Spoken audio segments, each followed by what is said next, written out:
Isa na naman pong fake vet ang nagbabakuna. Photo credits kay Armson Angeles Panesa.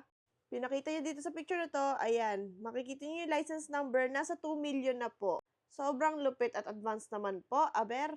And sa caption ng FB post niya, sabi niya that photo was from a friend of his na vet na may clinic daw. And yung record daw na yon is from Romblon. And sabi rin, sa bahay daw ginagawa yung service nung fake vet na yon na may 2 million na license number. And makikita niyo sa comment section ng post niya, etong picture na to na chinek niya sa PRC Larry's kung meron ba talagang Gerald Formileza na vet. And results not found, so wala. Fake yon. Take note, pwede nyo ma-check dito or ma-counter-check ang mga license numbers ng mga vets sa PRC Larry's.